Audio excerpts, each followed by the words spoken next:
I fucking hate Forrest Gump. Welcome to I Hope You Suffer.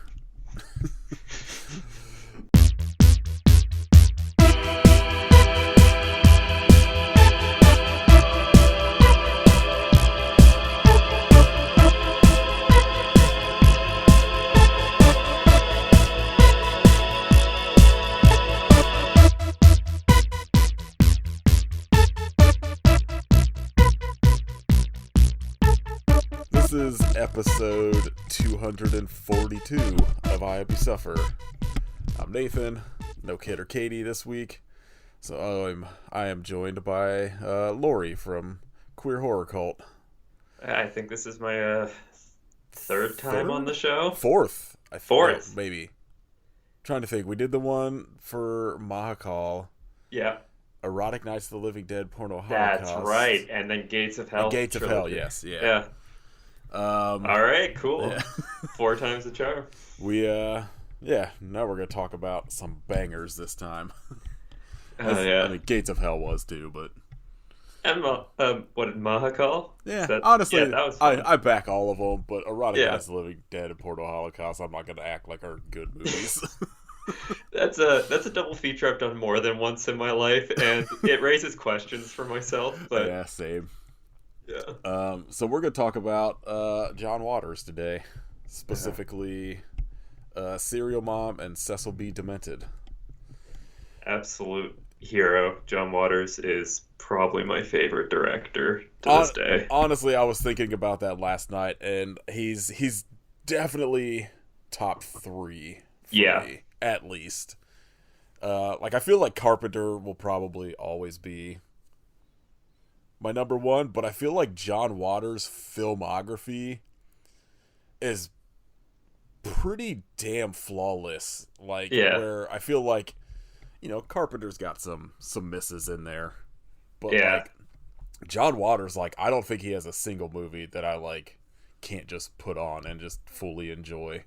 Yeah, for sure. Even his critically panned ones are still. What is it? Dirty Shame got dumped on when it came out, and that movie's great. Oh, it's so good. I to this day don't understand why people did not like that movie, because it I guess I might be in the minority of people that I prefer his post Hairspray movies. I think I obviously these two are great. I think Pecker might have been the first one I saw, so I still have a real soft spot in my heart. Oh yeah, for that one. I love A Dirty Shame. Johnny Depp aside, Crybaby is a banger. Yeah, there's some great bits in that one, for sure. I think Polyester, well, not my favorite, might be his best movie. Yeah, I could see that, and yeah, you could probably twist my arm into saying it's my favorite, or definitely up there. Yeah, it would I feel like it's some combination of probably Serial Mom, Cecil B. Demented, and Polyester for me is a top 3. I have a huge soft spot for Desperate Living, and I think it might be because it's just sort of the, it didn't get the reappraisal from Criterion that Female Trouble in Pink Flamingos did, and it doesn't have the fame of his sort of post-Hairspray movies, or, the more, I feel like those are more current and people talk about them a lot more, but Desperate Living's just such a fucking mess in the best way possible. Yeah, it's great. I'm looking at it now, and I don't obviously that's a couple of the shorts before Mondo Trasho that I don't think I've seen. Yeah, but me neither. As far as the full lengths go, they're all great. There's not a single one of these I would say is even remotely close to being a bad movie. Yeah, that's fair, and I'd agree with you there. Have you seen Kitty Flamingos at all? I know I watched a clip of it. I might have seen the whole thing because I think it's a short anyway. But I definitely saw a clip of it.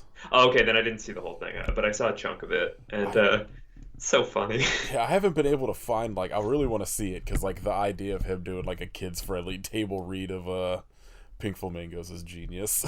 That totally feels like you hear all the hoopla going out around with drag shows and kids being Right. exposed to it, and it's just like this is John Waters going like, okay, I'm gonna make you eat those words. Did you see the Fox News thing about where they were just like, John Waters thinks drag shows for kids are funny, and it's just like, yeah, I'm sure your base is real fucking concerned with what John Waters has to say. The idea that people in 2023 are going after John Waters for being incorrect or whatever is just the most ludicrous thing I can think of. Just like, I love it. Like I just picture like some weirdo in like a red fucking Trump hat, like burning their copy of fucking Hairspray in a trash can. Like, I was all into Pink Flamingos, but then all of a sudden he said this about drag shows. yeah, that just somebody like not knowing Divines and drag like the entire time, getting this weird realization from a fucking Fox News article. All right, so do you remember like your introduction to John Waters? Oh, that's a good question. Dirty Shame was actually one of the earlier ones I saw because I got into his career after about that's when I kind of clocked onto him and was hearing about him. At 2004, that would have been end of high school for me, and yeah, I graduated that year. And yeah, I was also really getting into controversial cinema. You know, it's like it was one of those things where it's like, oh, if this movie's notorious, I have to go see it. And Pink Flamingos kept coming up, and you know, you hear it in infamy of all those like the fucked up things that happen in it. And so I finally sought it out, thinking, oh, I have to see it, even though it sounds like it's going to be possibly a mistake. And then it's funny when you watch Pink Flamingos, it's like everything about this is genius, but everything I feared was going to happen is what happened. It's you know, night and day from what I was anticipating. So it's Dirty Shame and Pink Flamingos, his sort of breakout movie and his last feature were the two I started on.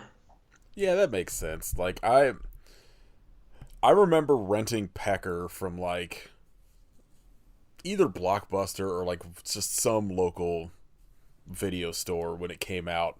No idea who John Waters was, but Christina Ricci was in it, so I was like, I gotta rent this.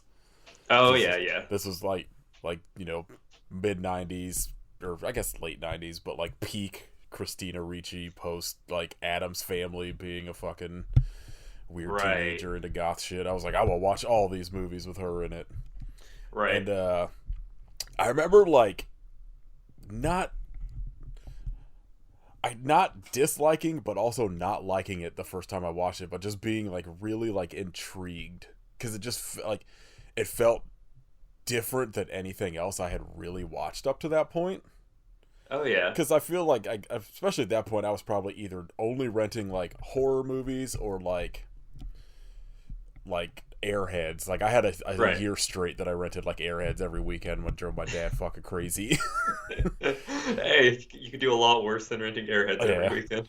So like that was probably one of my first kind of non-horror like forays into sort of I guess you could call Pecker independent cinema, even though it probably distributed by major labels. But it was like probably John Waters and like Kevin Smith, like renting Chasing Amy with like no idea what it was. Right, yeah. And like I just remember being like really intrigued by Pecker because it was a movie where I was like, I can't tell if I like this or not. And renting it a couple times, and it was probably one of the first times I kind of like started to acknowledge the idea of like, oh, like somebody makes that like paying attention to like a director's name where you kind of like put together like, oh, someone's like making these movies and like made other movies. And I think I went back like maybe a month later, and that's when I rented like Serial Bomb. Oh, okay. And so I like those were like the first two I rented, and then probably A Dirty Shame was the next one I saw. Okay. And then just like immediately like dove into like the entire back catalog, and I had seen everything except Polyester up until last year. Oh and wow. Polyester I'd got like the Criterion release, I Yeah. think. Yeah, Criterion put that out. And that was like the last one I'd seen and like watched it and I was like, God, this is so fucking good. Did you do it with the whole deodorama card and everything? No, but I did try smelling them in general and no thank you. I love what he talks about in his his spoken word things about like the Yeah. Rugrats movie Right. Yeah. stealing it. um so yeah, it's safe to say both full on board John Waters. All right, let's dive into Serial Mom All right. from 1994. Just both of these movies, I guess in general, it's just like I don't know why it's still baffling to me that he managed to get Melanie Griffith and Kathleen Turner in both of these, because they just both seemed like actresses at the time that like, well, maybe not Melanie Griffith. I feel like, I guess like 2000 seems like maybe Melanie Griffith I could see doing it, but I don't know. Kathleen Turner is such a wild choice. Yeah. And just perfect casting. She's so good in this.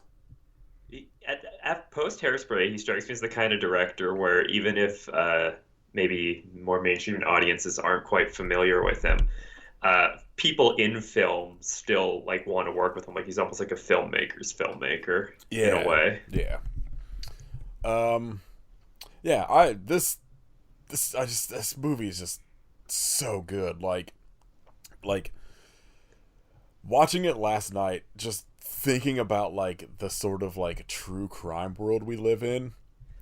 Yeah, that's. I watched this a couple nights ago in preparation for this, and that struck me this time. Compared, it's been a while since I've seen it, but that really struck me this time because true crime's fucking everywhere right now. Yeah, and it's great. Like like when you get to like the end, and it's like Ricky Lake's like selling T-shirts and like signed books about the trial and like bumper stickers and shit, and I'm like, damn, John Waters called this like almost 30 years ago. Yeah. I wonder if it was because that was around the time of OJ, so that's sort of when it really popped up, and it might be one of those things that just goes in waves. I think the timeline is that they like finished like principal photography a month before OJ happened. Oh, okay, so he really was prophetic. But I know he's talked about how he used to just go to like watch trials in like Baltimore, right? And was just, like tried to get into like all of like as many like weird trials as he could to just, I don't know, see the process. And seems like he like I guess he's talked about like he was like glued to court TV before the OJ trial, right? Like before that became like a real big thing. It was just like fascinated by it, so it makes sense. But just watching it now, I was like, damn, man, they like this movie's just like just got it 30 years before true crime became the worst thing on earth.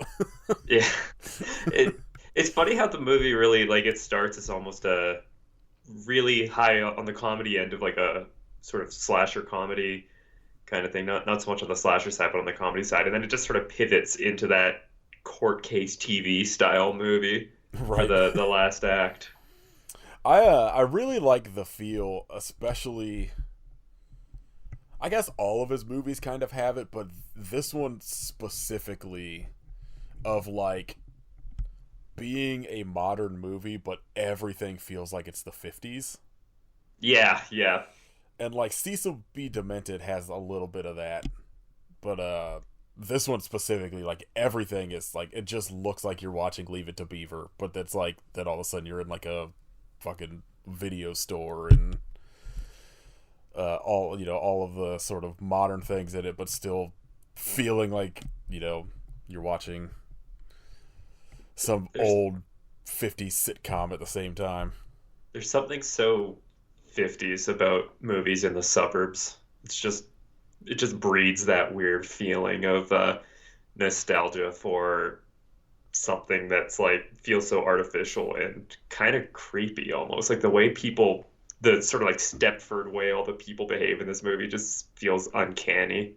Yeah, like like nobody everyone feels like real but also wildly fake at the same time. Yeah. Like, I absolutely believe, like, Chip is a real character, but also feels wildly exaggerated at the same time. Chip is such a Leave It to Beaver kind of name, too. It's perfect. My son, Chip. Like Beverly, Eugene, Misty, Chip. Like all of the names in this movie are so like Dottie, Rosemary. Like, it's just perfect. And like the casting of like Kathleen Turner, Sam Waterston as like the what on the outside would seem like a stodgy kind of 50s couple, and then you got like Matthew Lillard and Ricky Lake as these like sort of wholesome but also kind of degenerate kids.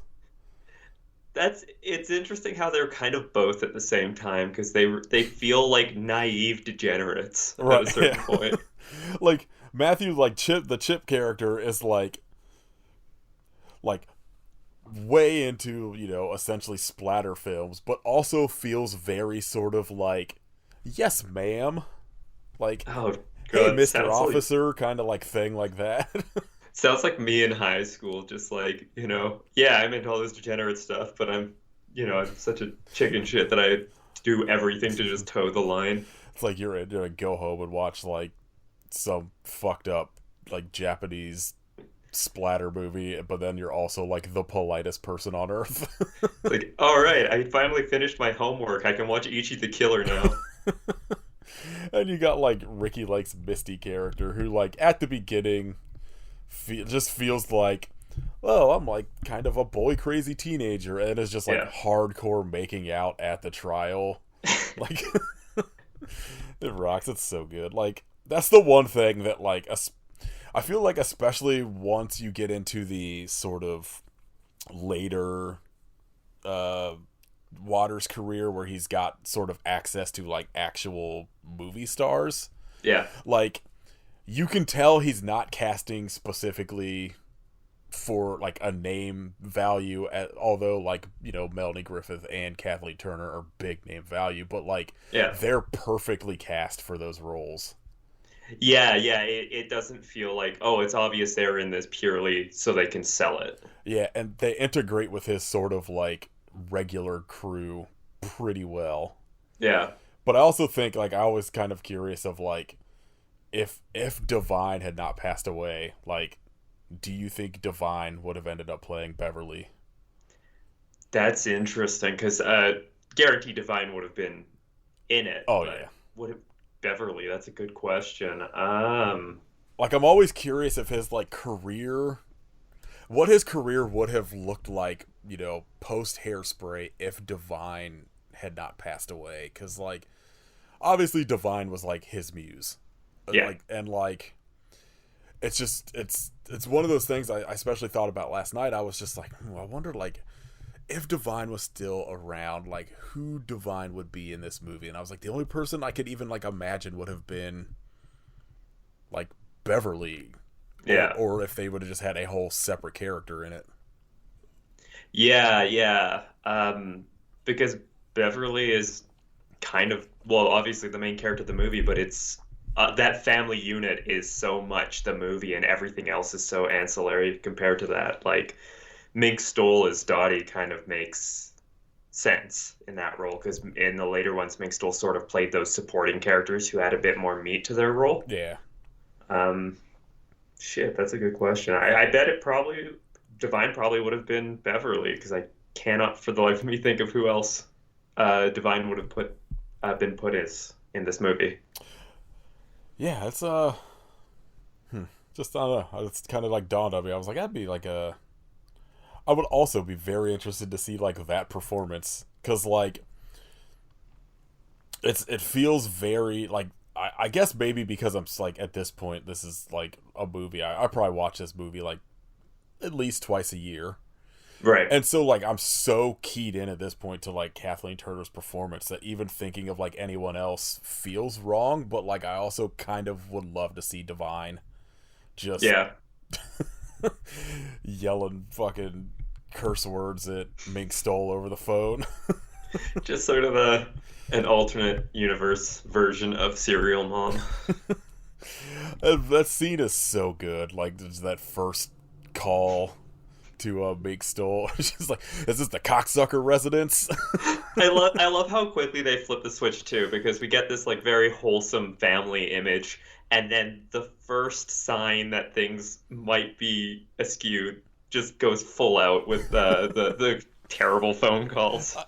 In my mind, every time I watch this, I always feel like there's like a solid 20 minutes before you Yeah. get that like turn, and I always forget how quickly it is. Yeah. Because it's like it's almost immediately. Like you get like breakfast with like the family, and then it's like Yeah. immediate, and it's great. And it's funny because I get what you're saying with that, but it also doesn't feel like, and I don't think you're saying this, but it doesn't feel like it Oh drags no at no the no start. no. But I guess that just shows how good he uses like the economy of film to like set everything up in this one or two scenes before just diving into the plot. Yeah, like it's you know how like there's periodically you'll have those movies that like you've seen so many times, but you just kind of like don't think of the runtime at all at this point. Yeah, So like it feels like one like in my memory, I'm always just like, oh yeah, you get like a solid little chunk of the movie before things sort of like devolving or whatever, and then I'm like, oh no, this is like 5 minutes in. She's like crank calling her fucking friend. it's so fucking funny. It's I love the scene that comes a little bit after that when she actually goes over to the neighbor's house and like torments Dottie for real and somehow gets away with it. Oh yeah, every scene that like she manages to like just somehow talk her way out of whatever situation is Yeah, so good. Like especially when you get into sort of like the court stuff towards the yeah, end, that like the entire thing you're like, this is so ludicrous, but I'm in. And I love the like sort of the setup of like her calling Dottie into like essentially the punchline at the end when you get to the court case, and yeah. she's just like antagonizing her while she's on the witness stand and just getting her to like curse her out the whole time in court. She said "fuck you" to me. Hey boy, see that? She just said fuck you. That was so funny. But it's just Big Stole fucking killing it. I always love when Ming Stoll shows up in anything. Yeah, same. She's great. Yeah. And yeah, like it just eventually, if you haven't seen this movie, number one, what are you doing? But also Mhm. number two, go watch it. I don't want to shame people for not seeing something. Yeah. There's a shit ton of classics that I've definitely never gotten around to, but especially people that are like, I feel like if you're maybe not familiar with John Waters, but in general like a horror fan, I feel like this is a pretty good introduction because it's the closest to like a horror movie John Waters probably will ever make. Yeah. And as much as horror people are into true crime, I think this one probably would work good as a first sort of John Waters movie. Yeah, this was probably the first one I sought out when I was sort of, okay, I'm in the John Waters camp. Now I need to see everything. I think this was the first one I sought out. Yeah, And yeah, it makes sense why. it's a pretty perfect introduction for people that probably aren't ready for like Pink Flamingos, but Yeah. maybe were into Hairspray and want to start circling their way out in his filmography. Um, I I love the trash men in this movie who were like immediately like, she doesn't recycle, someone should just probably kill her. That I could just hear, though there's some lines in his movies where I could just hear John Waters himself saying it, and that's one of them. Just I could hear him sneering, so probably just kill her. It's so funny because I feel like I also would probably, like, if I was like a garbage man, would probably be the same way, just constantly like, motherfuckers didn't even close their trash can properly, I'm so fucking tired of these people. I really like the way that John Waters features working class characters in his Yes. movies, because they're they're never really like punched down at for being working class, but they're also not immune from being part of the joke, because I think that would be kind of weird too if like he has this world where everyone's sort of in on the joke while being completely naive of the joke. And I think it would be weird he's like, oh, we can't do that to certain groups of people and all that stuff. He's sort of just across the board. Everyone's trash in his movies, and I love that. Yeah, and it's like I'm trying to think if there's ever really like any of his movies where he kind of portrays like rich people really like. There's Desperate Living at the start.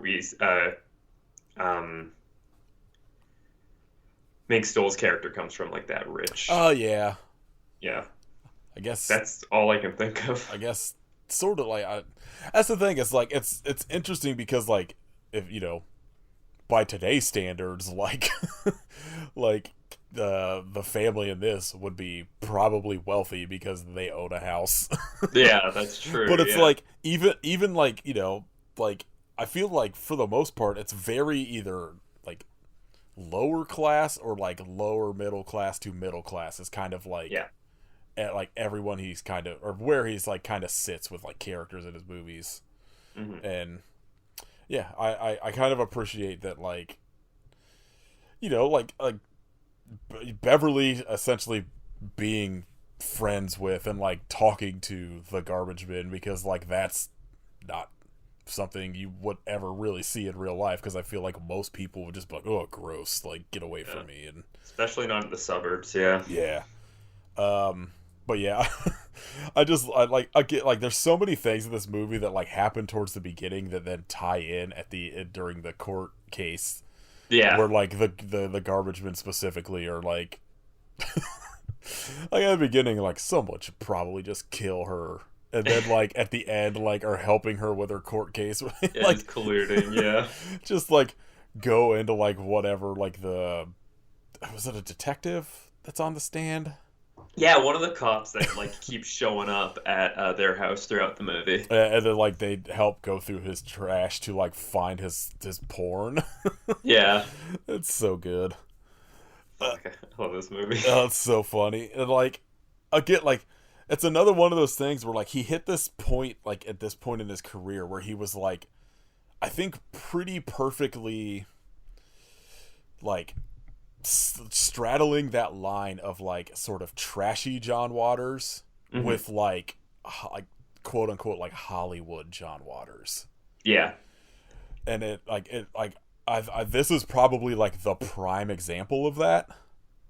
Yeah, definitely. I sort of flashbacks to the sort of jokes he'd have in like Pink Flamingos and stuff like that. Yeah, with the porno scene. Yeah. Just the only thing missing from this movie is just a singing asshole. Like, okay, so what is your favorite kill in this movie? Good question. I think the one that probably shocked me the most, but I loved it, was when Scotty gets roasted. Yeah. And a big part of that's probably because they're at what's essentially an L7 show with the fake band Camel Lips. Yeah.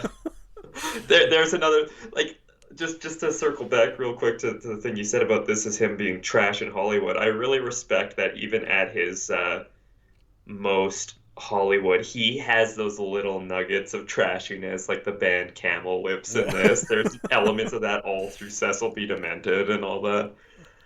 But yeah, no, that scene kind of took me by surprise. I didn't think that they would kill off, a semi-important supporting character in such a horrific way, and then play it entirely for laughs. It's so good, and it's like what. It's just another one of those things where just like the bizarre world of his movies where the entire crowd is like, fuck yeah, this rocks. And this dude gets like a whole lighting rig dropped on him and then lit on fire.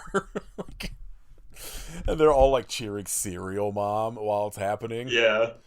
Yeah, that's a great moment. What about for yourself? It's a toss-up between that and the lamb leg. Oh, the lamb leg's good. I love the choreography for that. Well, in general, the whole scene is so crazy where it's like she's singing Annie, and then there's a dog licking her like feet. Oh yes, lick mommy's feet.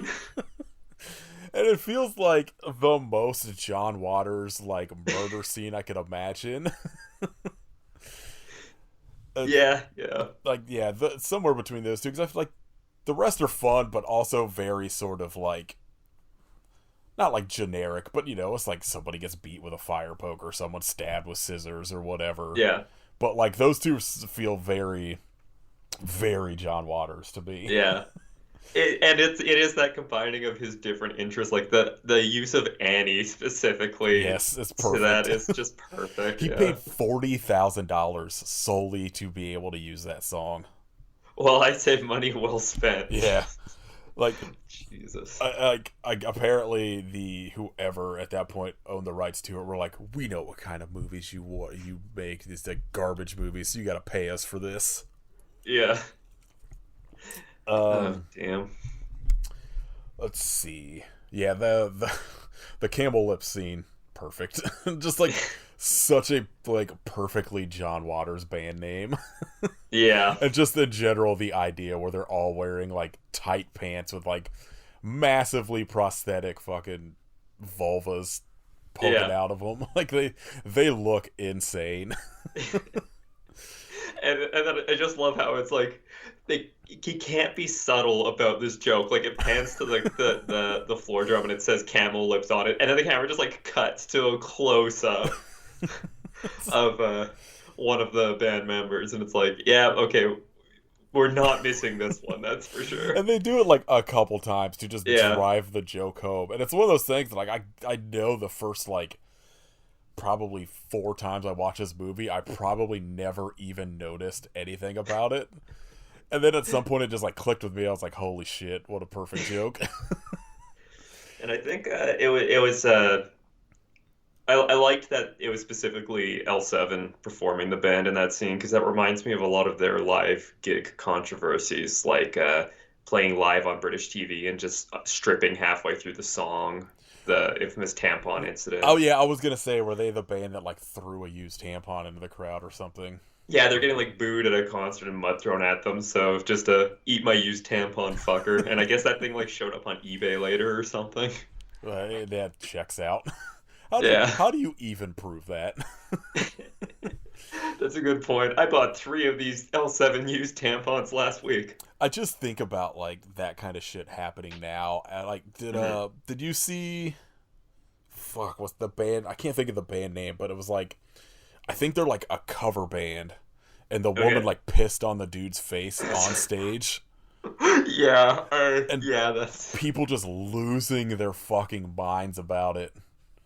And like especially like in like sort of like the heavy metal community where people were like, this is gross, and I'm like, come on. Well, that may be a different conversation or a whole other can of worms, but when did we become such pearl clutchers again? Like, what the hell happened? I don't know. I hate it. Like the constant fucking stream of like no sex scenes in movies now just drives me fucking crazy. Every time I see that discourse show up on Twitter, I just have to go and put on my 4K of Crash again. I mean, like, I probably see it more than it's it feels more prevalent on my timeline because I follow this account like erotic movies out of context or something like that. Oh yeah. And like they retweet a lot of like the discourse about that kind of stuff. Right. But like I'm just like all the time I'm just like, come on, like this, like in general, especially the movies people are watching that they're complaining about, like the sex scene is probably the blandest thing on earth and lasts like 15 seconds. Like, yeah, it's not like you're watching like Basic Instinct or some shit or like Showgirls.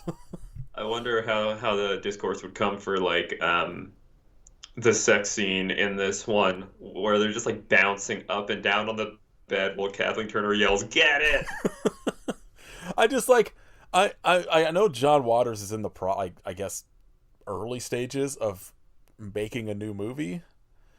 Oh, that's right. And, like based on one of his own books, right? Yeah, and like I haven't read the book, so I don't necessarily know what's in it, but like I'm really curious to see what like John Waters is gonna be like in like 2025 or whatever that movie comes out, and like how that's going to play with especially this sort of like what seems to be kind of growing, essentially satanic panic again about this shit, and Yeah.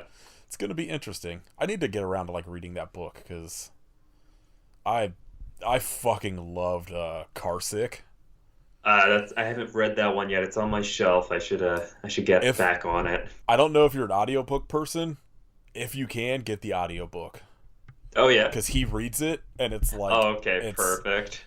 like that book is so good because like the whole premise of like there's what like three sections where it's like this is my imagined all good rides like Oh yeah.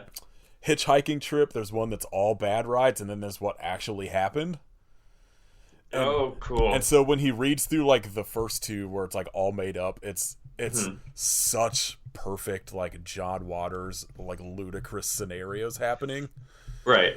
Where like he like one of them is like he gets picked up by this guy who can only get turned on by like car crash derbies, and goes and like gets a blowjob from this dude while they're in like a derby and shit, and like it's so Oh, fun.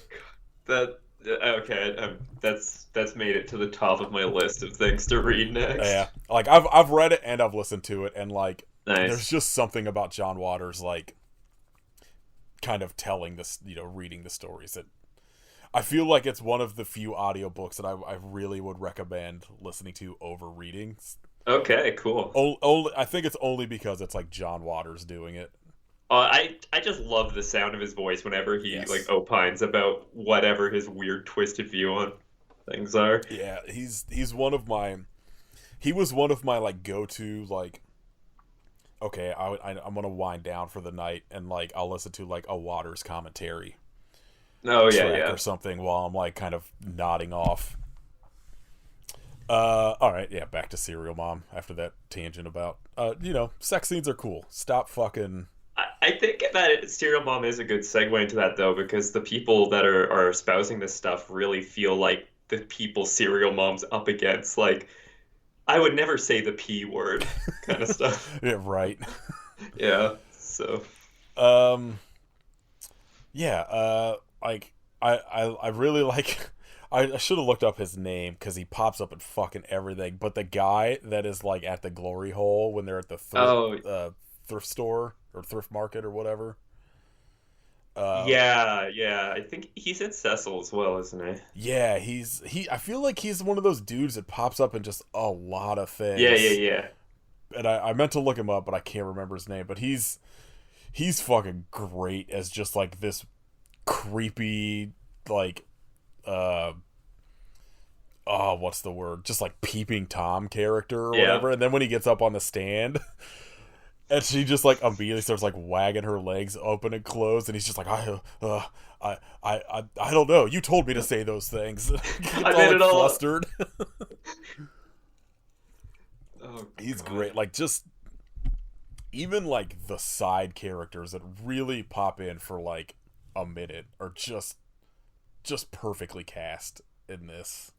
Yeah, his film worlds feel so populated, and it really is like seeing an old friend almost when these people show up again and again in his Well, movies. it's also I feel like it's one of those things where like especially with the way he cast movies and like especially once he got to the point like this where he could kind of like pick and choose between like his regular crew of people and also people that actively work in Hollywood like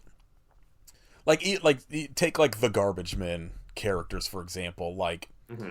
they're probably dudes that have done like you know every episode or probably popped on like CSI or Law and Order or like just do Right. that sort of like pop in one episode like I'm the guy that led you to the guy that led you to the guy that led you to the killer kind of character and like Yeah. all this shit. But like they all like all of the characters he cast is like even like someone on like that sort of like the regular crew kind of totem pole up to like Kathleen Turner in this all feel like real characters while also or they feel like movie characters while also feeling like real people you could meet in the real world, Yeah. which I feel like is like a hard thing to pull off with like someone of like that, like a Kathleen Turner or like Melanie Griffith you know, kind of level of fame or whatever. Or like even when you get into like a Dirty Shame, like it's hard to look at like Johnny Knoxville and not immediately be like, I will go watch Jackass. But like I go for it in that John Waters movie where I'm like, yeah, this dude is blatantly a movie character, but I also could see him being a real fucking sex prophet in real life. I wonder how much of that comes from he's pretty notorious for, and like, you know, self-admitting he takes dialogue from real conversations he's had. And it just makes me really want to have like a front row seat or even just fly on the wall in John Waters' world if these are the kind of conversations he's having with people, like at bars and stuff. Yeah, it's interesting because I know he's talked about like that he still does this, that he just like will go to like local bars and just hang out and just sit in a booth and like listen. And like I'm it's got to be a thing where like it's just Baltimore just protects him like at all costs. Yeah, it must be. Like, or like, you know, he's probably at least, it's probably a point where like at this point where he's just so well known in that area that everyone's just like, yeah, it's just John. It's like he's just there listening or whatever. Like have you seen the like the recorded version of his like one man show? Like, was it This Filthy World or whatever? Yeah, I have. I've seen it a couple times. I love that thing. It's so good. I was like listening to it at work last night, and I hadn't watched it in a while. But he kind of talks about just like overhearing, like people yell at kids in like a restaurant or an airport or whatever. And it's just like a mom calling her kid a shithead, just like in line at a store or whatever. Just like some of the shit he overhears just being around. And like it's no one, like especially in like the 70s and 80s, like I can't even imagine the shit he heard in like God, just general like dive bars, just hanging out. And it would make sense that a lot of that shit makes it into his movies because people say a lot of wild shit. You can't waste that material. I know one of my favorite lines, if not my favorite line in Demented, which I'll circle back to when we're talking about that, was something that, because I watched it with the commentary when I watched it for this episode, because I had seen it about 2 months ago. So I'm like, okay, I'm going to do the commentary this time. And he pointed out that probably my favorite line in that thing was something that someone said to him at a bar, and I was thinking that felt like the most scripted line in the thing, yet I still believed it. I really hope it was, hey, MPAA, who have you censored today? It was not, but that's fantastic. Yeah. Do you have any sort of last things on Serial Mom? We could jump to Cecil B. Demented. I think that this is a really, like, going back to something you said earlier about how so much of what's put in the movie at the start sort of comes back at the end. This feels like one of John Waters' tightest movies as far as script goes, because pretty much everything, even stuff you don't even give a second thought to, has a payoff in this. And it doesn't feel forced either. So I really respect how tightly scripted this movie is without feeling like some movies you feel like you're hearing the script being read to you because they're just so wordy with it, or it just feels like it's trying to be clever. This doesn't feel like that. It just is clever. Yeah, I would agree with that. Like, there's things that, like, I feel like even, like, towards maybe, like, my 8th watch or something like that, like, that I was still, like, oh, like, yeah, she's mad at this guy because they're, like, eating a bird, but she's, like, way into birds. Like, shit like that, where you, like, you know, they set up the joke of her being, like, a bird watcher that, like, I feel like the first couple times I watched, I'm like, oh, it's like a 50s thing or whatever. Yeah. And then you like see her like looking through the window, like watching these people eat the bird, and I'm just like, oh, well, yeah, okay, that makes sense. Like, there's a lot of like small things that sort of tie in towards the end into like the bigger story. Suzanne Summers, killing it, perfect casting. Yeah. It just feels like the perfect John Waters joke of like having Suzanne Summers play her in like a TV movie. Yeah, And again, that feels real too. Yeah. It feels real, and John And Waters as hell. when Scotty's brother shows up at like the court and like Right. punches fucking Chip, and then immediately he's like, wait, hey, he's like, hold on, man, did you sell the rights? He's like, what you mean, film or print? And like immediately is like in like just feels like so like prescient and like by like today's standards, where like I feel like the minute like a family member's murdered in some big case, they're like immediately now like, all right, who's getting the rights to this? Yeah. Oh, it's so bleak. Oh, it's terrible. um, yeah, perfect movie. Everybody go watch this if you haven't seen it. All right, we'll dub to was it 2000s Cecil B. Demented? That sounds right. Yeah, 2000. Uh, this movie, when I was watching it last night, it struck me how much it kind of feels a bit like a trauma movie. Oh, I've never thought of it like But that, but I could totally see what I you mean. can't tell if I'm just equating the same idea of like where Terror Ferber's all about making a movie, Okay, okay. and the whole time I was just thinking, I'm like, if John Waters made like a trauma movie, this feels like it would be it. But like Yeah. not in like a bad way, because I'll back trauma through a good portion of their stuff at this point, but there's also some stuff in it that I'm like, all right, Yeah. this feels just edgy to be edgy. Yeah. It's a fine line being edgy and being an edgelord. Yeah. Um. Yeah. Do you remember the first time you saw this one? I can't remember if you said Um, earlier or not. th- no, I didn't. I didn't say. I mean, it was one that was much later. It was one of the last ones I saw. I think by the time I got around to this, all I had left was this Crybaby and Pecker. Okay. So, um, and it's one of those movies that I wish I knew about when I was doing film studies in school, because like so much of what kind of bummed me out about a lot of the film movements we studied, Cecil sums up perfectly, just fucking perfectly, with his whole ethos about film and filmmaking. And then it was also one that I came back to my mind a lot when the pandemic started. I was getting set, just figuring out visa stuff to move to Rome to go to film school and try and get work. And then the pandemic happened, and it completely destroyed that Yeah. plan, along with a lot of things.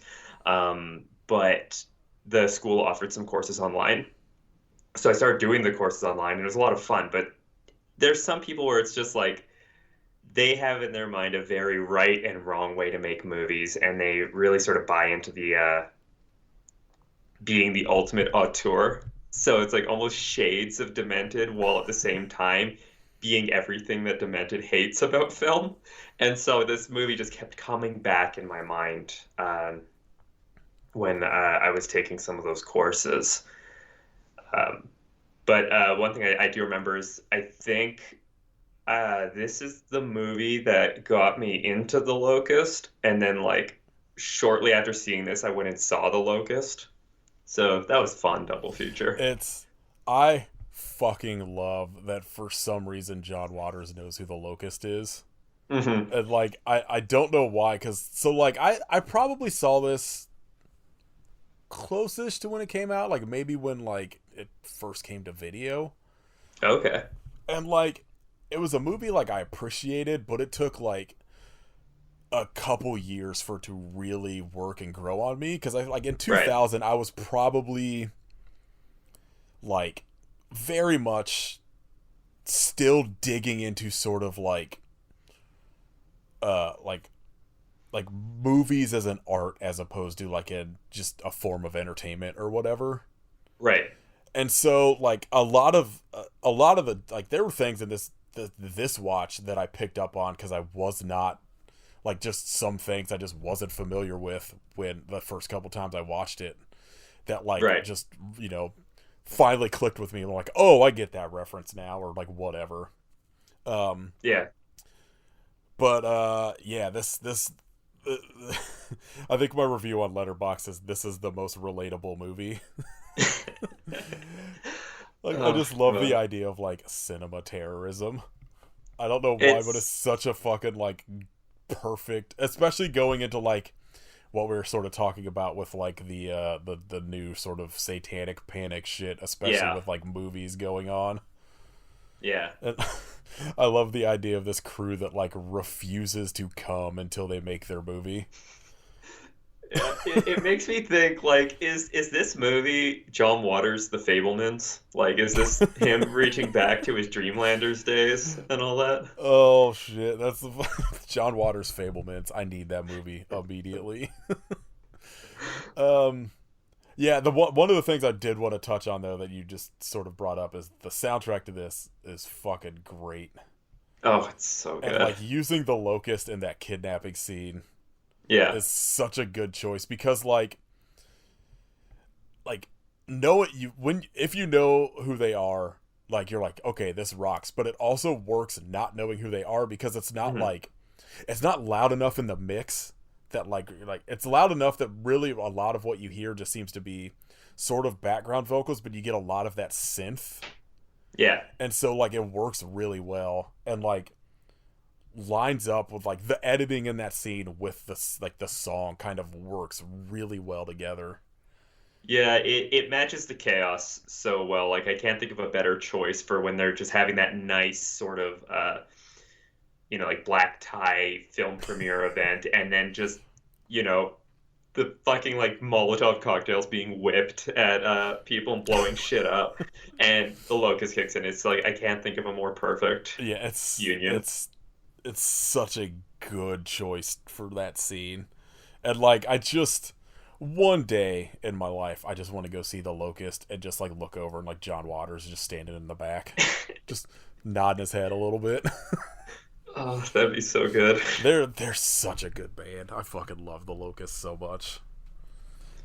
One of the more fun shows I've been to, even though I was in sort of the splash zone of the drummer spitting everywhere every 5 seconds. I've caught them a couple times, and I think the first time I saw them was at this really strange fest in Ohio called I think it was called Not Much More Than Music Fest or More Than Music Fest. It was one of the two because one of them was like a real sort of bigger name festival, and I think it was More Than Music Fest was the like sort of quote unquote real one, and then somebody put on this like degenerate one called Not Much More Than Music Fest. And but like Oh, love I it. went to one day of it, and it was this weird mishmash of bands where it was like The Locust, Melt Banana, Fuck, that'd be Chick Chick fun. Chick played, like Converge, High on Fire, Mastodon on like their first like EP played that fest. That's a wild lineup, but that Um, sounds so fun. and I can't remember if it was the Locust or Lightning Bolt, but I think it was the Locust where somebody gave them bottle rockets that they just shot into the crowd while they were playing, Oh shit.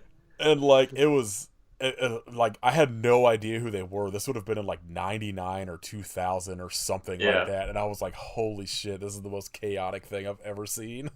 And I'm guessing they were wearing the outfits too, right? Yeah, I forget Yeah. which form of it they had on, but like I think because it was like August or some shit, it was like the sort of minimal like shorts and fucking tank top version. Okay. But yeah, they definitely were in their locust get up. A fucking great band. With bottle rockets. What a great show. Um yeah, the I love like the whole kind of opening setup in this Hmm. of and like this kind of first introduction to every character where like I said the hey MPAA line earlier. Yeah, And yeah. sort of just like you get this like quick thing with each character before you get like a formal introduction a little bit later. But just the Yeah. whole setup of like it's a perfect introduction to those characters and Melanie Griffith's character, Yeah. who again like Kathleen Turner just perfectly cast in this. It was she's amazing in this movie. Like he has a thing about the way he directs people too. It's so distinctly like you are a John Waters character, yet I can't imagine another actor stepping into that role. Like you bring your skills as you being this specific person to the John Waters role. Yeah, I can't imagine anyone else playing the Honey character other than Yeah. her at this point. It's like that sort of like her like sort of like high pitched voice, kind of like dumb Hollywood star version of this character, or like Yeah. portrayal. It just works so well with like what it needs to be, and like the slow sort of like Patty Hearst kind of uh joining your captors idea in this Yeah. just works so well with like Melanie Griffith's portrayal. Yeah, it's her descent into to being one of the cinema terrorists it is great. I love seeing it, and it's like a weird unreality version of reality that still works. Like when she sees the people on the news talking, and it kind of gasses her up, or it's just like she seemed different somehow, younger even. It's like I love how shitty of a person she is at the beginning. Yeah. With, with Ricky Lake as her assistant, and it's just like, oh fuck, what's the Nixon's wife that she's Yeah, do you referencing? think Pat Nixon's ever Yeah. fucked? It's like, call downstairs and ask if Pat Nixon's fucked in this room, and then she does it. She's like, did you actually call and ask that? They probably think I'm crazy now. It just like goes on like a weird tirade about fucking crabs. Yeah. Oh my It's God. so good. Can you believe that person just said good luck to me instead of break a leg? And like yeah, like the sort of introduction in this scene to set up the movie of each character is just so good, and then leading into like her being kidnapped, and then you get them introducing themselves to her with the tattoos of their favorite directors. Yeah. And just like all like it feels like such a perfect send up of just like essentially now like film Twitter before film Twitter existed, Yeah. of like they all, it's like they're all obviously good directors, but you see it and you're just like, yes, this checks out. I see why this person would pick Sam Peckinpah, or why Yeah. this person like has David Lynch as their fucking knuckle tattoos. The David Lynch knuckle tattoos crack me up, or because like one of them is, I think, is like the I and D are on one finger because that's the only way Yeah. to make it fit. Yeah. um, yeah, like I love the whole crew of cinema terrorists in this. Like, And the set of their hideout is fantastic in the sort of abandoned theater set, and just it's like the movie studio from hell. It's so good. and like the idea that like I love that he like I forget who says it, but he's just like, yeah, we stole all this stuff from construction sites. The first ticket we sell for our movie will be in the profit because everything was stolen. It's such a good way to do it. It's funny. The last short film I made was so no budget that when we threw the wrap party, I was going to buy everyone dinner as a thank you for their, like, because there's a lot of volunteer work, and everyone felt bad even though like I told them from the start I'm getting dinner, but they kept like saying like, here, I'm going to throw some money in, like just take it, right? And I ended up turning a profit on the movie from the 20s handed to me from everyone that like wanted to chip in for dinner, and it's like, okay, well, shit. So that was a very relatable moment in Demented. That rules. Yeah, like this feels like it feels like John Waters sort of like return to kind of I want to say like punk filmmaking, while Yeah, also still being that sort of like post Hairspray, quote unquote, like Hollywood feel to it. Like yeah, it feels indie while also feeling, or like it feels like John Waters being like, all right, I'm gonna like kind of revert a little bit back to indie filmmaking, but also I have Melanie Griffith in this movie, and I Stephen think. Dorff and Maggie Gyllenhaal. Yeah, what a cast in this movie, and like Michael Shannon's in it I before he was I famous. fucking had no idea that was Michael Shannon until last night. I don't know how I've never put that together, but I was looking at something. I was like, wait, Michael Shannon is in this movie? I was like, wait, no. God damn it, tell me about Mel Gibson's dick and balls. That's fucking such a good line delivery, too. I don't know how I never put together that was Michael Shannon until this watch, but that melted my brain last night. It took me a while. Like I had seen it before this last watch. I had figured it, but it was recent too. Because he's one of those actors that I didn't put together all the things he was in, but I kept seeing him in things like he was in like Bug and Shape of Water and all that stuff, and I was just like, damn, that dude did a really good job. But why is he familiar? And I just couldn't piece it together. And then just look it up. That was the easy answer to solve that mystery. But I think it was like I was like paying attention to like the credits or something, and I saw his name, and I was like, wait, that's not that Michael Shannon. That's gotta be another person named Michael Shannon. And I looked it up, and I was like, holy shit. I think one of the funniest things in all of cinema is the casting of Kevin Nealon as Forrest Gump. One of my favorite moments in this movie is when he just goes, "My name's Forrest Gump," and the reply is, "That's a damn shame." It's so good, and just like such a like on the outside like a fucking such a perfectly dumb joke that works so well. Like just it feels like an SNL idea from the 90s that like somehow never happened, that John Waters was like, well, someone else passed this opportunity up, I'm gonna do it. There's a joke in that sequence that I didn't get until the commentary Waters pointed out, where they've built a set of a bench by the water in downtown Baltimore. Right. They built this set when they're in Baltimore filming. They could have just gone outside, but apparently that's the Hollywood way, right? Yeah.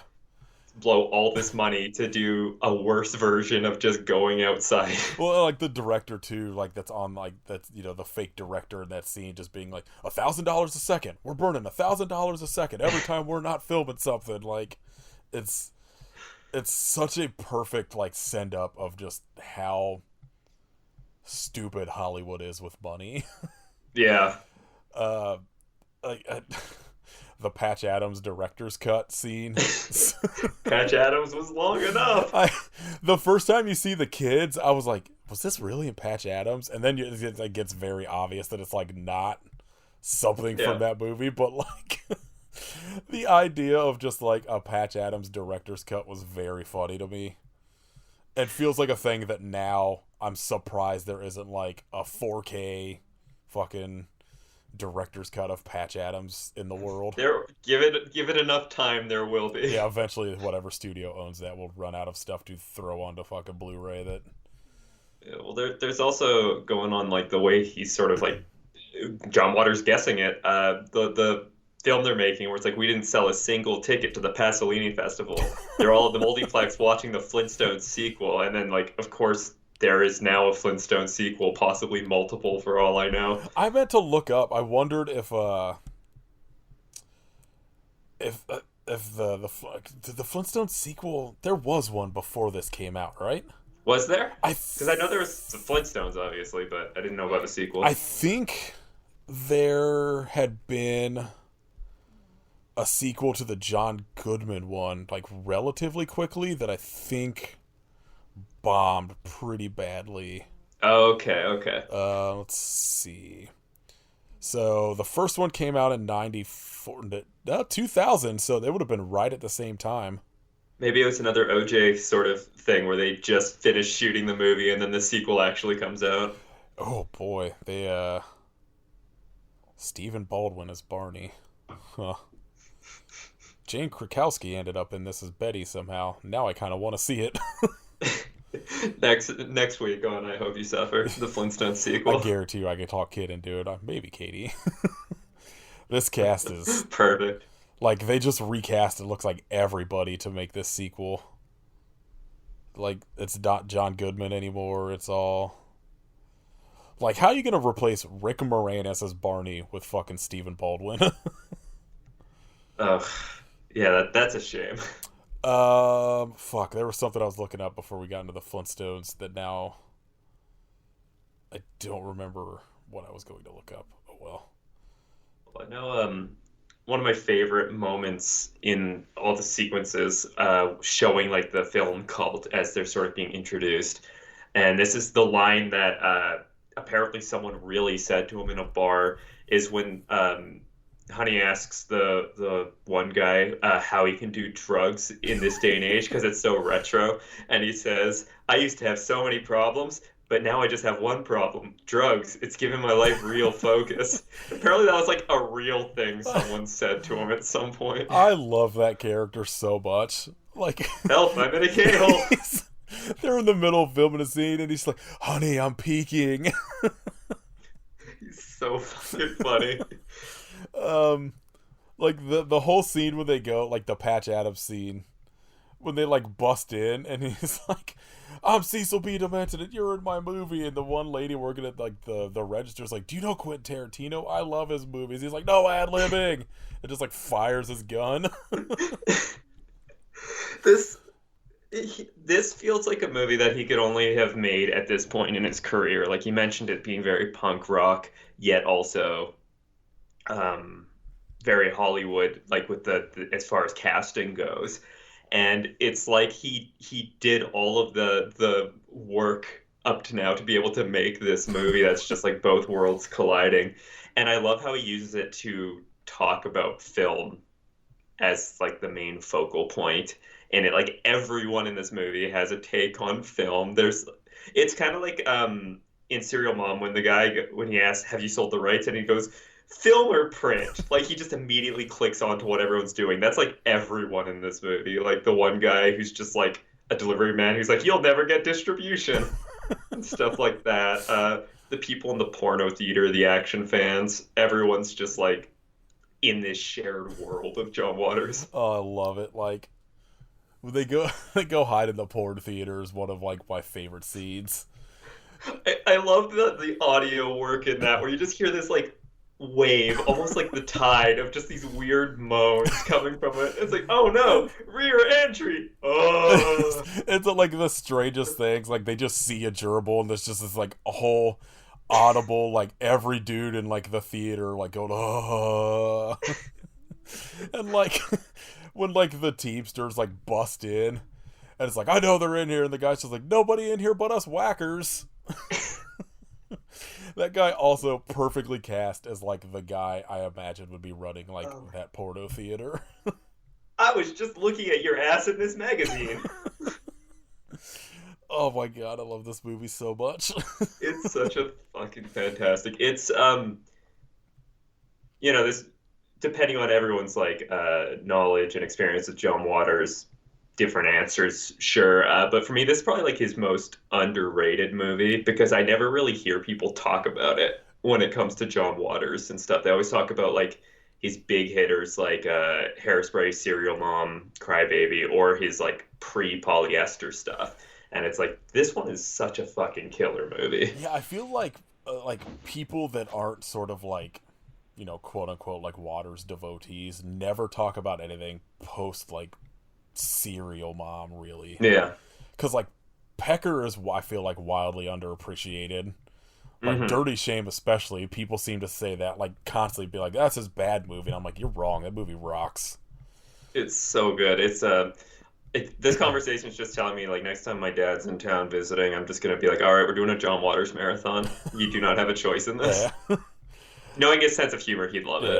Yeah. And then like yeah, like this one like I agree. Like I feel like I don't hear a lot of people talk about it other than people that are like really into like either John Waters or sort of just like film stuff in general. Yeah. And it's a shame because it's so good. Like I think it's like I said, it's up there in my top 3 somewhere. I don't know if I would have like an official ranking like off the top of Right. my head, but it's in that top 3 in some form or another. Yeah. And like I feel like the more and more I just get into like film, it just I appreciate it more and more every rewatch. It's It's very relatable in so many ways if you're a film fan. Yeah, Like, especially yeah, especially as like if you're like into like you know anything outside of like sort of mainstream film. yeah, And like it's so funny because like I watch this as somebody who's very much obviously not very big on mainstream film, but also mhm. somehow into like the Marvel shit. So like Right. I So there's some, you get both camps going in your brain on this I one. watch this and I'm like, I agree, but also I kind of like some of these movies. But also I feel like John Waters is definitely in that camp as well. Like he's definitely Hmm. like playing a sort of both sides version of it where he's like he'll talk about like going to just see whatever fucking bullshit's in theaters and tends to enjoy at least some of it. Yeah. um the the I'm just thinking about the amount of fucking moaning in this movie now, because like you get that whole scene in the porn theater, but then everybody in the cinema terrorist crew is so horned up because Cecil won't Yeah. let them come until they finish their movie. And so there's like an absurd amount of like dry humping, and then like you get the scene when like the costume guys just like tells Honey to like strip down to get in her costume, and like they hear it over the speaker and all run to like glory holes and like shit get Yeah. cut into the wall, and they're just back there not doing anything but just moaning as like she's just in like for some reason lingerie and not even just like Yeah. underwear.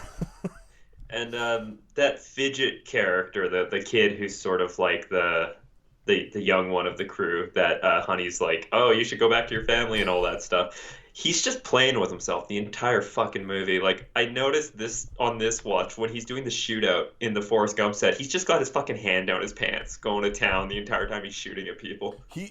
He's the most trauma character I feel in this entire movie.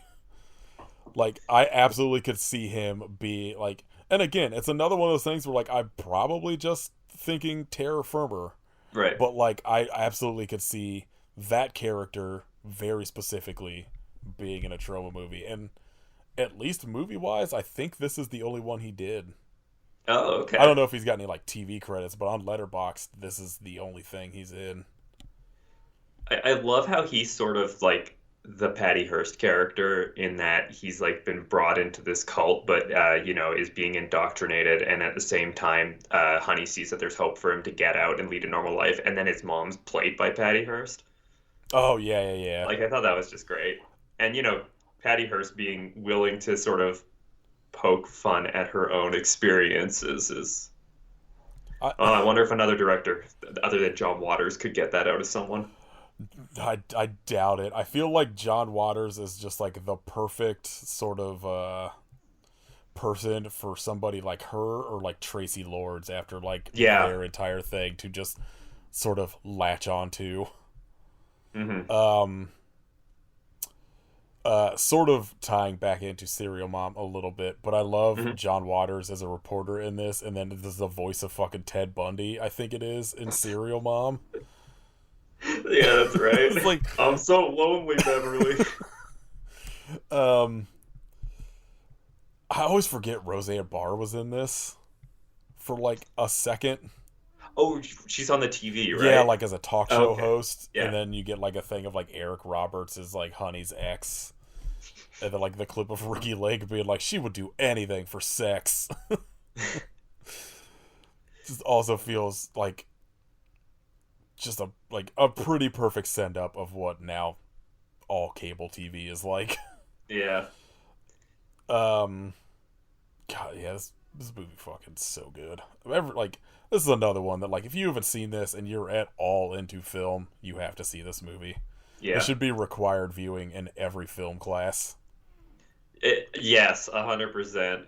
And I think for John Waters, if you look at like the entirety of his career, this one's fairly accessible while still really harkening back to his sort of punk rock edginess that he does in a lot of things. And I think that's kind of why it's one that I always recommend people watch when they ask about John Waters. Yeah, and I like even from like the look of the film, it kind of like it looks very purposefully like it's sort of low budget. I guess maybe purposefully, Hmm. maybe I'm not sure what like the budget was, but like it doesn't look as polished as say like Serial Mom does. Like Right. it looks very much like he was going for this sort of, you know, indie punk rock aesthetic with it as Hmm. well, to just sort of match up with like the sort of cinema terrorist idea. Yeah. I the I think the biggest fucking tragedy in the world is that we didn't. I want to see their movie so bad, and Oh my I God. Yeah. wish that it was one of those things where John Waters had like the money to actually have made that film at the same time. Because Yeah. I can't imagine the way it's portrayed as being shot in this is how it would even fucking look. It's like only one take. Everything after the first take isn't real. Yeah, their movie would it'd be funny if to like see their movie and then pass it off in like film study circles and just be like, ah yes, auteur cinema. It feels like the type of thing that like if it was being made now would have Yeah. been like like a thought that like they would have like specifically for like the home release of like this will be a bonus Right, feature. yeah. You'll actually get to watch like Cecil's movie as a bonus feature. Yeah, because this came out sort of when DVD was blowing up or Yeah. starting to, so Yeah, I think like I know I'd rented it when it first came out towards like the I guess probably dying days of Blockbuster in my area, but like Family yeah. Video was sort of Family Video I think is still around. Like when I moved to New Jersey, the one in Dayton, there was still a Family Video that was like hanging in there, but we're also now selling CBD, which was not a great sign. Oh shit. But that's what a I combo. know. Go pick up some snacks, some CBD, and a fucking copy of Santa Sleigh. I love it. Um, yeah, and I guess anything else on Cecil B. Demented? I guess I'm just curious what director you'd get a tattoo of. I guess probably would have to be Carpenter. I guess Hmm.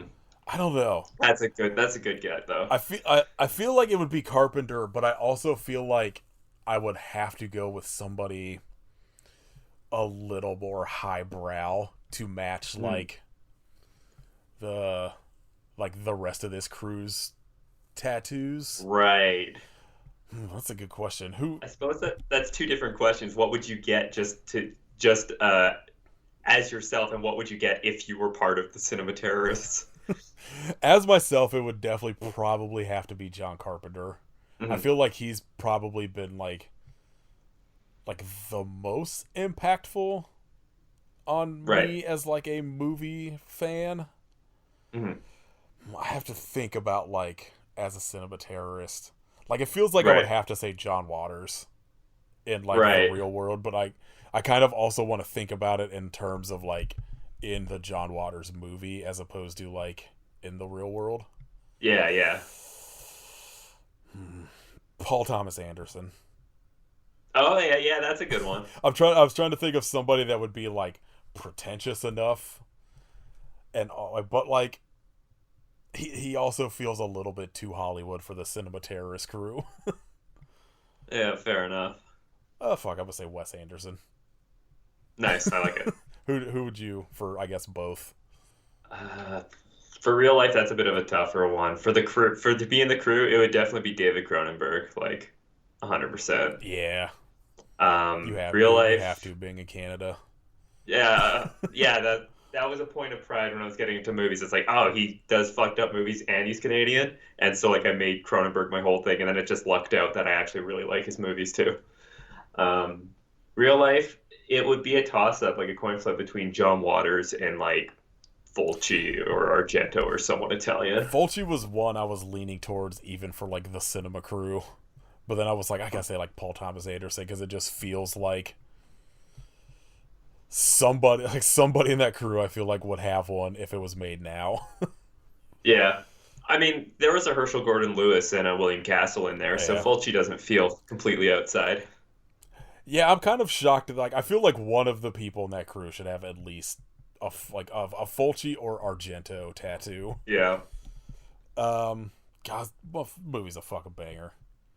I love this fucking I movie. think Yeah. it's like, I mean, they're all easily available, even if you have to rent them. So if you haven't seen either of these, you should. But I think Hmm. right now, I think Cecil B. Demented's on Tubi in the U.S. at least. So, Oh, nice. one of these two were. I just watched them on fucking DVD. So, Right. all right. What's some stuff you've been watching lately?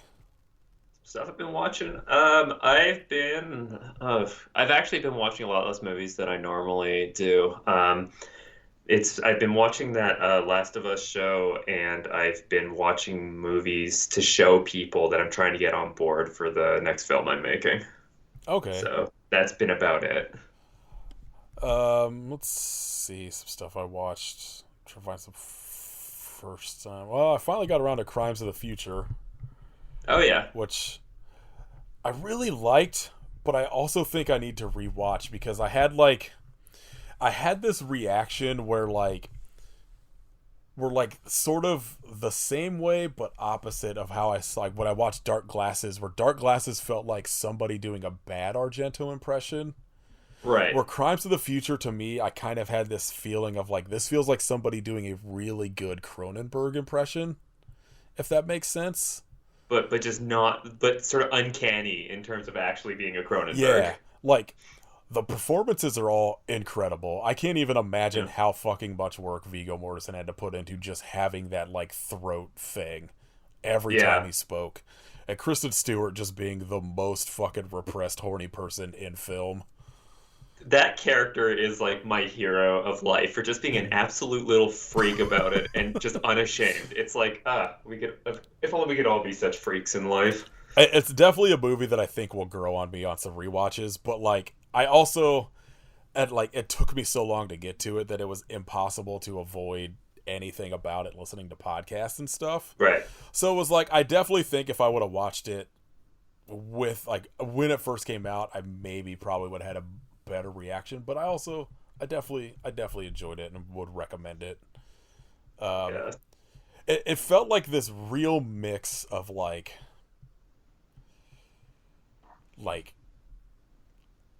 I guess like it felt like I wanted more body horror stuff in it, but Right. also somehow I wanted more Cronenberg kind of late period drama to I don't know. I had a very weird reaction to that movie.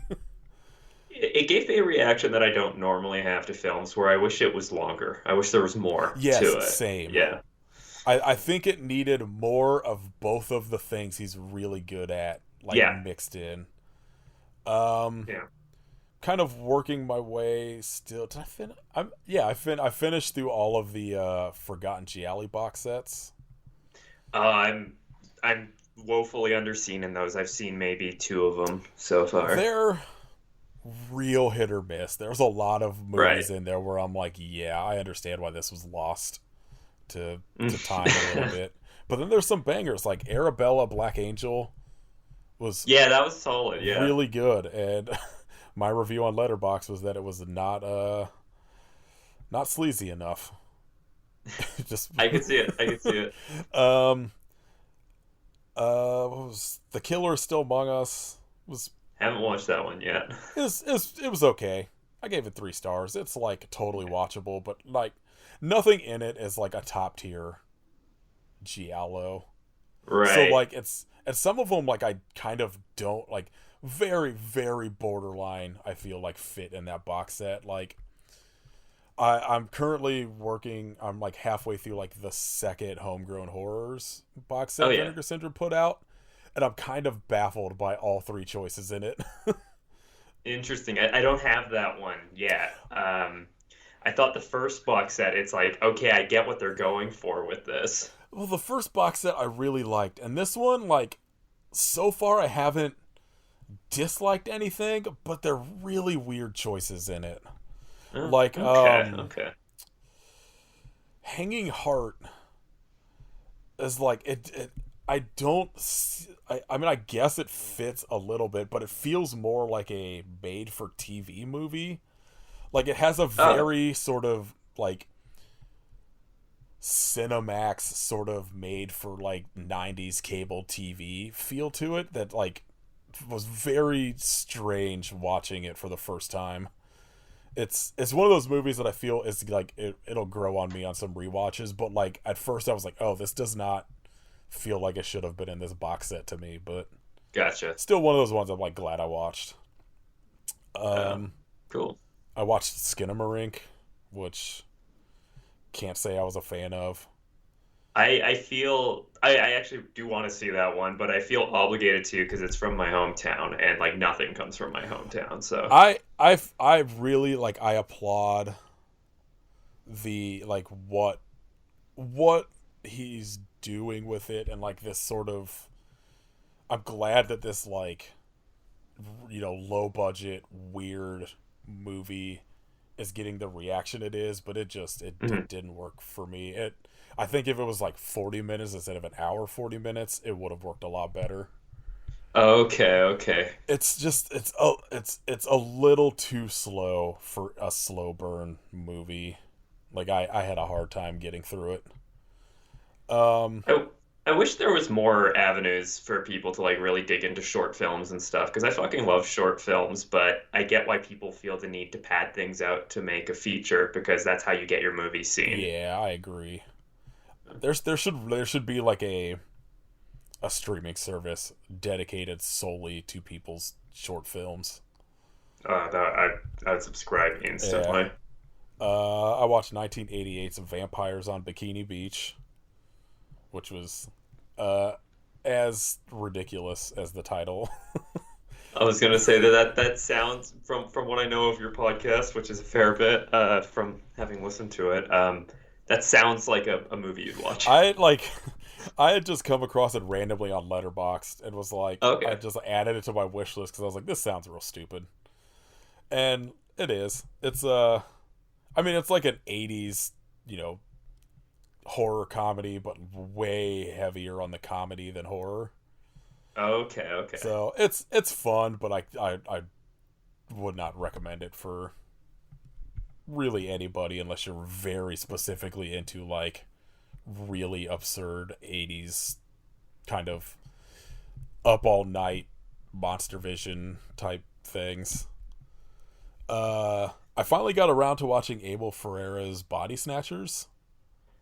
Oh, I saw that years I ago. I really liked it. Like Yeah? I had seen a lot of people sort of like in the reviews, especially people I follow on Letterboxd, that were just like, it's good, but it's like it doesn't feel like an Abel Ferreira movie, and it also doesn't feel like a Body Snatchers movie. But like I don't know, it worked for me. Cool. I remember enjoying it, but like it's been I think that's one of the ones I bought on video when the video stores were all changing over to DVD instead of VHS and they just sold off their collection. So that's when I would have seen it, like 2002 or something. Yeah, that makes sense. It's Yeah. I don't know. I enjoyed it. I was kind of surprised because I'm not like I respect especially like the first Invasion of the Body Snatchers, and I Mhm. like that other remake, but like there it was never movies I was like really cared about other than been like, okay, well Right. I've knocked these off like my list of movies I should probably see. But Mhm. yeah, the Abel Ferrara one kind of worked for me. Oh, Um, nice. I watched the Vinegar Syndrome release of Freeway.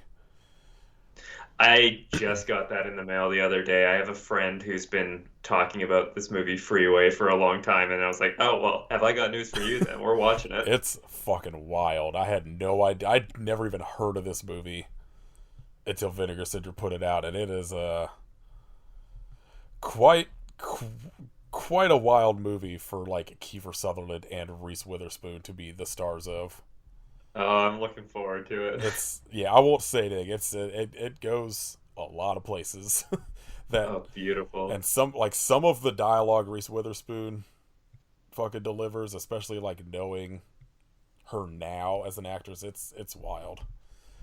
Uh, Oh, shit. I watched the Severin release of Four Flies on Grey Velvet, which is so good. They did such a good job on it. I can't bel I never thought I'd see it look that good. Yeah, it looks so good, and just like all the interviews and shit. It's just an all in all a really good release if you can get your hands on it now. That's probably my favorite Jello, or close to it. So I was so happy when I saw they were doing it. Yeah, it was like I think the last of the kind of really classic Argento I did not own yet, so Right. now I'm glad I have it. And then I watched Vinegar Syndrome's like From Beyond Oh yeah. release, which again another one that just such a good job putting that out. Nice. I'm looking forward to that. I'm looking forward to their Made in Hong Kong box set. Yeah, I'm working my way towards that. I have so much shit in my collection I haven't got to that I just made the decision that I'm just going to watch them in alphabetical order to just not have that like sort of option paralysis of what I'm going to watch next. So I'm just Nice. like, okay, I'm going to work through there and I'm like I'm an H right now, so Got a little ways to go. yeah.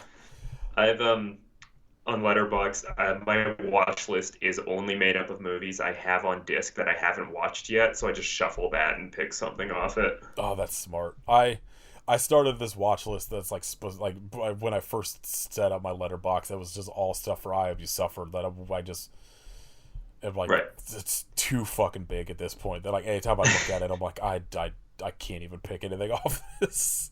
Makes the decision even harder. Yeah. And then the last thing is the Vinegar Syndrome's release of Frostbiter: Wrath of the Wendigo.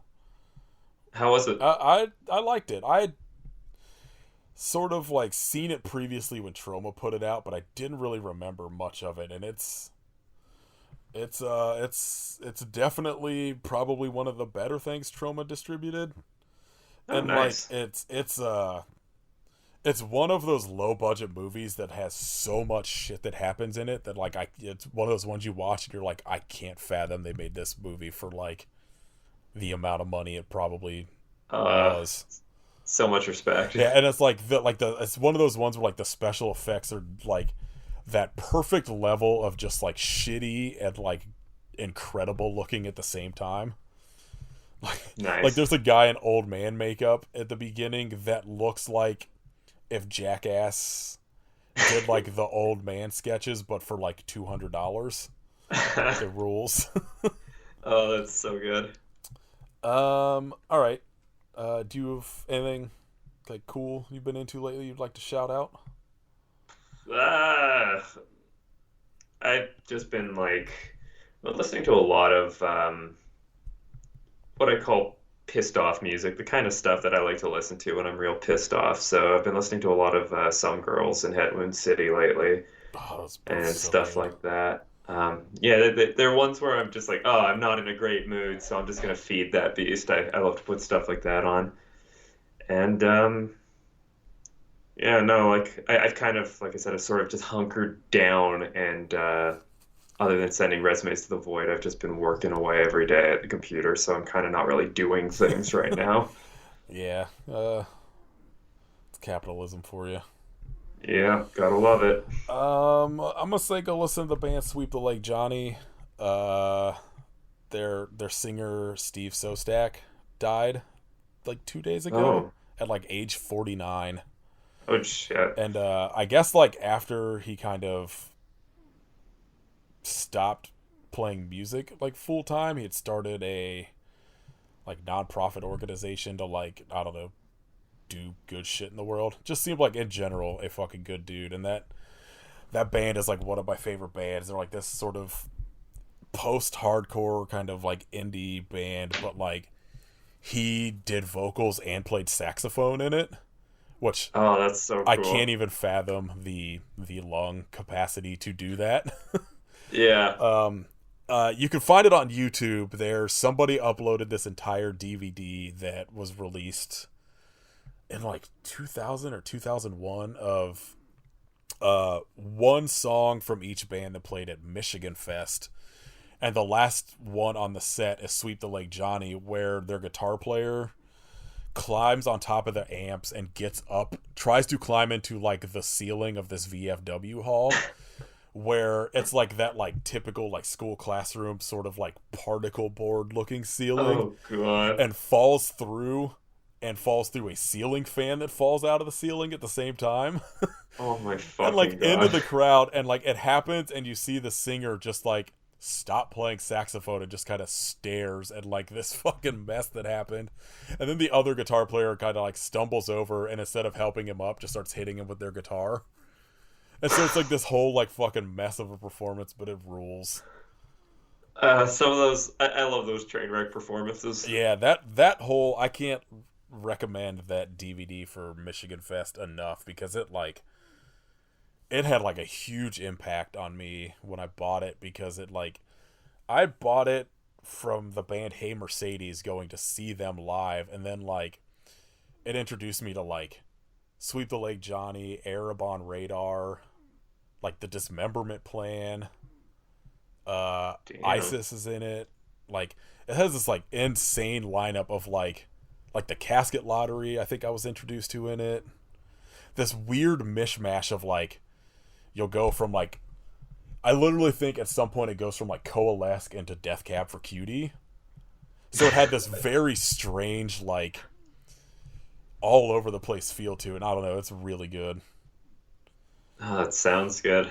I'm gonna look that up. Yeah, I know. Like somebody uploaded it all on YouTube for free, so you can watch it. Like, there's a really, really good like Ted Leo and the Pharmacist performance in it, and so I guess that's a double shout out. Go listen to Sweep the Lake Johnny and watch that Michigan Fest DVD. All right, next week we're doing a movie called Shh, which is the Bollywood Scream remake that was going to be this week until I couldn't record because the fucking maintenance guy blew me off for an entire day. Yeah, fun. Yeah, I was not thrilled about that. So I'll be next week. I've already watched it. It is a weird movie. As much as like that, the one we did, the Mahakal, the Nightmare on Elm Street one, this one's it's almost 3 hours long. For Oh shit. Reasons I can't comprehend, but there's an entire hour in the middle of this Scream remake where they're just on like a beach vacation in like Bangkok and shit. Like it's so weird. Like they go to Bangkok for some reason and are there, and then they're just like on the beach for the rest of the movie, like playing soccer, and then I don't know. It's a very strange movie. I can't wait to discuss it in the next episode. I can't wait to hear that episode. It's one of those movies where like the beginning rules and the ending rules, and then there's just like an hour and a half in the middle where I'm just like, what the fuck does this have to do with like the Scream storyline at all? Yeah, so that'll be next week. At least in the US you could watch that on Screambox, which is I think Bloody Disgusting's streaming service. It's either them or Dread. Okay. One of those like major kind of horror publications started their own streaming service called Screambox. It actually is surprisingly good. Nice. I kind of switched from Shudder to that recently. Oh, okay. They have a movie called Neighbors, which is the Bollywood Fright Night that I am planning on diving into next, but I'm afraid it's also going to be 3 hours long. 3 hour beach vacation with a little Fright Night. But they got like a pretty good mix of like sort of classic stuff, like it's got like Bird with the Crystal Plumage is on there, and Ben, and some kind of like cool older stuff, and then there's like a bunch of new stuff on there that nice. Kind of excited to dive into. Do you have anything or anywhere you would like to point people?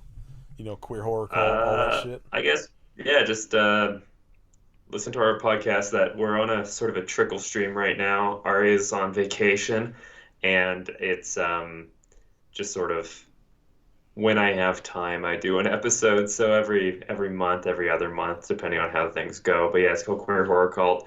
We're just past 100 episodes, I think, and it's fun. I think it works if you like sort of academic approaches to film studies as well as you like people making dick and ball jokes.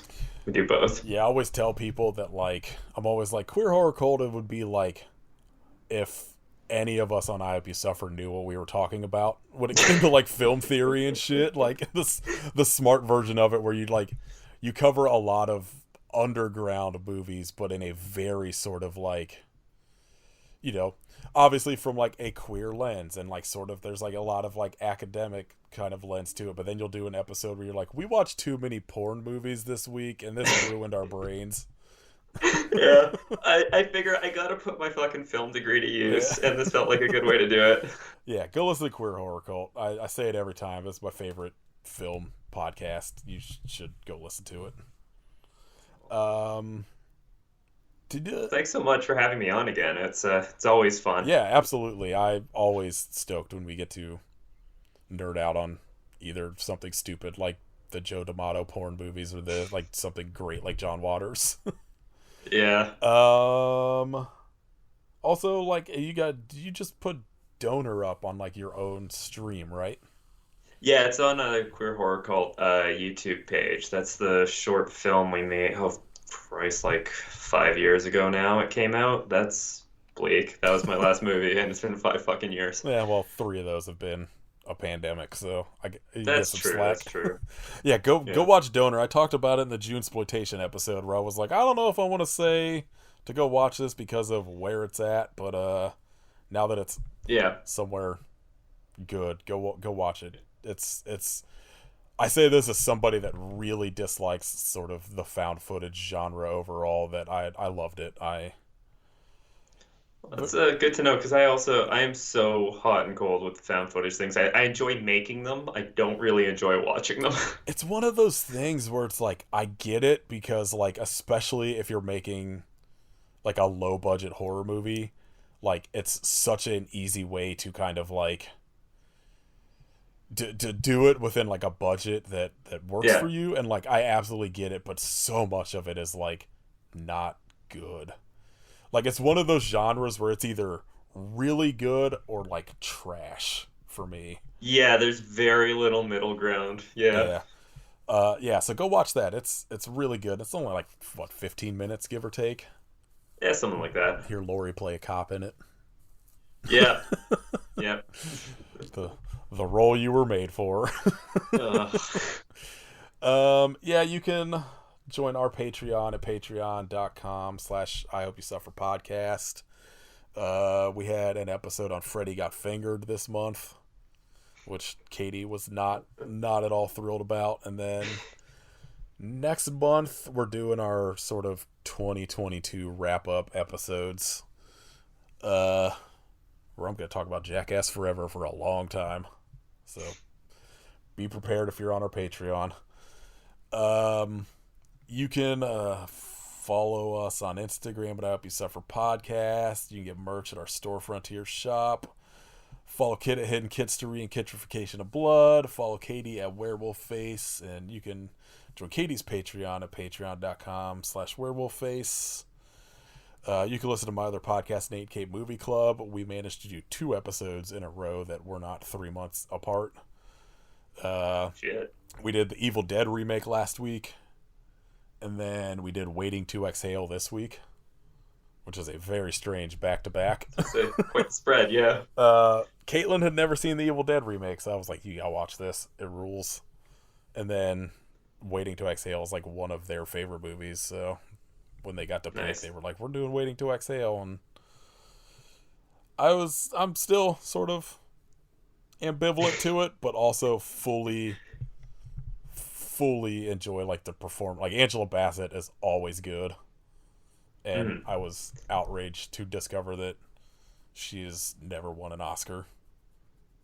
That seems wrong. She's only been nominated twice. Once for What's Love Got to Do with It, and lost to, I think, somebody in the piano. Like, the year she was nominated for What's Love Got to Do with It was like the year that like The Piano, Philadelphia, and Schindler's List came out. Oh. So it was just like, that's all that won. Yeah. And then I guess she's nominated this year for Black Panther Wakanda Forever, which I was kind of baffled by, but whatever it takes to get her that Oscar. Yeah. But I also think she's going to lose to probably Jamie Lee Curtis and Everything Everywhere All at Once. Yeah. I don't remember how I got on that tangent, but Oh yeah, go listen to Stuff to watch. my Waiting to Exhale episode. Lori, always a pleasure. Yeah, thanks again. We will do this again on something at some point in like 6 months, I'm sure. Yes. All right. I hope you suffer, but why?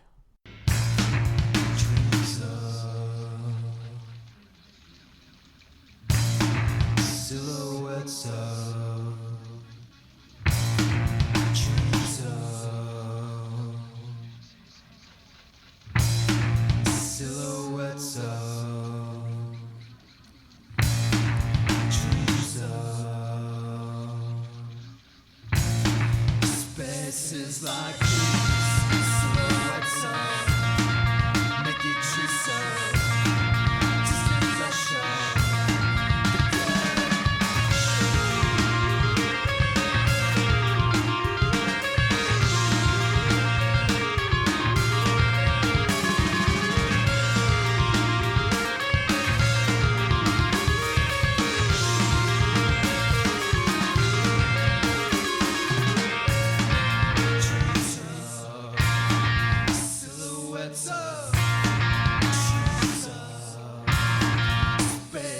like this.